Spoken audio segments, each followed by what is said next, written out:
नाज़रीन गिरामी, आज हम आपको अल्लाह पाक के एक नेक और बरगुज़ीदा नबी का तारीखी वाक़या सुनाएंगे। वो नबी जिसने 70,000 नबियों को कत्ल होने से बचाया था, और वो नबी जिसे अल्लाह पाक ने बनी इसराइल की जिम्मेदारी दी थी। किताबों की रोशनी और कुरान पाक की रोशनी में से ये बात साबित है कि अल्लाह पाक ने 1,24,000 नबियों को पैदा फरमाया है, लेकिन इस दुनिया में कुछ ही नबी हैं जिनका हमें कुरान पाक की रोशनी में से जिक्र मिलता है। नाज़रीन गिरामी, हजरत हज़कील अलैहिस्सलाम, जिन्हें अल्लाह पाक ने एक नेक और नरम दिली का मालिक बनाया था। हजरत हज़कील अलैहिस्सलाम से वाबस्ता एक तारीखी वाक़या ऐसा है जिसकी वजह से हजरत हज़कील अलैहिस्सलाम बहुत ही मशहूर हुए। हजरत हज़कील से कबल और हजरत मूसा के बाद हजरत यशू बिन नूह अलैहिस्सलाम को अल्लाह ताला ने नबूवत से सरफराज फरमाया। आप अलैहिस्सलाम के बाद हजरत कालिब बिन यूहना अलैहिस्सलाम रुतबा नबूवत पर सरफराज किए गए, और आपके बाद हजरत हज़कील अलैहिस्सलाम आए। हजरत हज़कील को इब्ने अजूज के नाम से भी पुकारा जाता है। इब्ने अजूज कहलाने की वजह यह थी कि जब आप अलैहिस्सलाम पैदा हुए थे तब आप अलैहिस्सलाम की वालिदा माजिदा बहुत ही काफी बूढ़ी हो चुकी थी।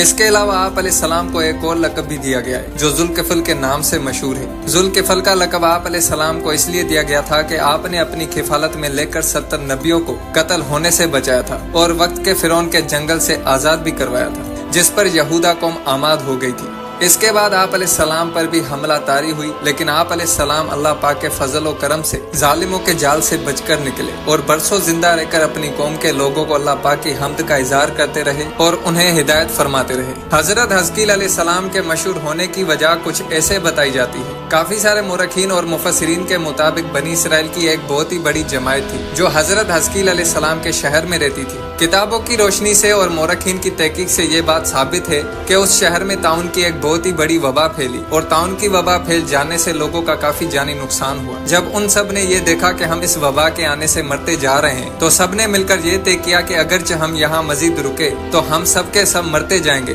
तो वो सब मिलकर एक वीराने जंगल में आ छुपे और अपनी जमीन को तनहा छोड़कर हमेशा हमेशा के लिए उस जंगल में अपना गुजर बसर करते रहे। और अल्लाह पाक की जात को उन लोगों का ये अमल बहुत ही नापसंद आया। चुनांचे अल्लाह पाक ने अपने हुक्म से एक फरिश्ते को उनकी तरफ उस जंगल में भेजा, जिसने एक बहुत बड़े पहाड़ की आड़ में छुपकर एक बहुत ही बड़ी चीख में आवाज लगाई, जिसमें उसने फरमाया, मौतन, यानी तुम सब मर जाओ। ये भयानक और खौफनाक आवाज सुनते ही वो सब एक ही वक्त में मर गए, और वो भी बगैर किसी बीमारी के। रवायात के मुताबिक बताया जाता है कि उन मुर्दों की तादाद इस कदर ज्यादा थी कि लोग उनके कफन और दफन का कोई भी इंतजाम नहीं कर पाए और उन सब लाशों को खुले मैदान में तन्हा छोड़ा। 8 दिन तक वो सब लाशें बिगोरा कफन पड़ी रही और धूप में सड़ती रही। 8 दिन तक वो सब लाशें ऐसे सड़ती रही जैसे कि हमारे यहाँ कोई कुत्ता या जानवर किसी सड़क पर मर जाता है और लोग उसे इग्नोर करके चले जाते। कोई भी उसे सड़क से उठाकर जमीन में दफन नहीं करता।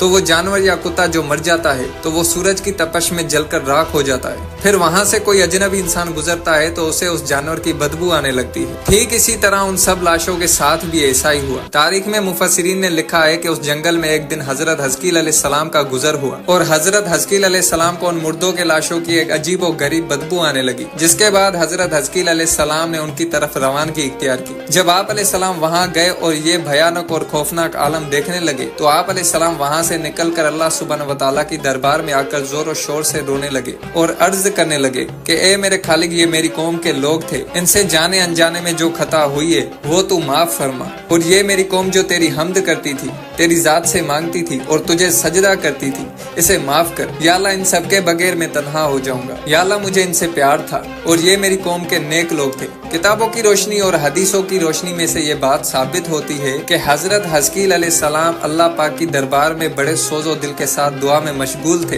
कि अचानक अल्लाह सुब्हानहू व तआला की जात को जोश आया और उसी वक्त आप अलैहिस्सलाम के ऊपर एक वही उतर पड़ी, जिसमें लिखा था कि ए हज़कील, आप इन बिखरी हुई हड्डियों से फरमा दीजिए कि ए हड्डियों, बेशक अल्लाह तुमको हुक्म फरमाता है कि तुम सब इकट्ठा हो जाओ। जैसे ही आप अलैहिस्सलाम ने ये फरमाया तो उन सब बिखरी हुई हड्डियों में हरकत पैदा होने लगी और हर एक मुर्दे की हड्डियां जमा होकर हड्डियों के ढांचे बन गई। फिर अल्लाह पाक की तरफ से दूसरी वही उतरी, जिसमें अल्लाह अज़्ज़वजल ने फरमाया कि ए हज़कील, आप फरमा दीजिए कि ए हड्डियों, तुमको अल्लाह की जात का ये हुक्म है कि तुम गोश्त पहन लो। ये कलाम सुनते ही फौरन हड्डियों के ढांचों पर गोश्त की खाल चढ़ गई। फिर इसके बाद आप अलैहिस्सलाम पर अल्लाह पाक की तरफ से आखिरी वही नाजिल हुई, जिसमें अल्लाह पाक ने फरमाया था कि ए हज़कील, आप इन मुर्दों से फरमा दीजिए कि ए मुर्दों, तुम सब खुदा के हुक्म से उठकर खड़े हो जाओ। चुनाचे आप अलैहिस्सलाम ने जब ये अल्फाज फरमाए तो आपके ये जुमले निकलते ही वो सब मुर्दे एकदम से उठकर जिंदा हो गए। फिर ये सब लोग जंगल से निकलकर अपनी सरजमीन की तरफ आ पहुंचे और हमेशा हमेशा के लिए फिर अपनी जमीन पर रहने لگے اور اپنے شہر میں مدت و زندہ رہ کر وہاں پر گزر بسر کرتے رہے. لیکن ان سب لوگوں پر موت کا اتنا نشان باقی رہ گیا تھا کہ ان کے ہاں اگر کوئی اولاد ہوتی تو ان کے جسموں میں ایک عجیب و غریب بدبودار ہوس پیدا ہونے لگی. یہ ہوس ان سڑی ہوئی لاشوں کی تھی جو ان کے بابا و اجداد میں موت کے وقت پیدا ہونے لگی. کافی سارے مفسرین کے مطابق اس بات کا علم ہوتا ہے کہ جب اللہ پاک کے حکم سے ان 70,000 مردوں کو زندہ کیا گیا تھا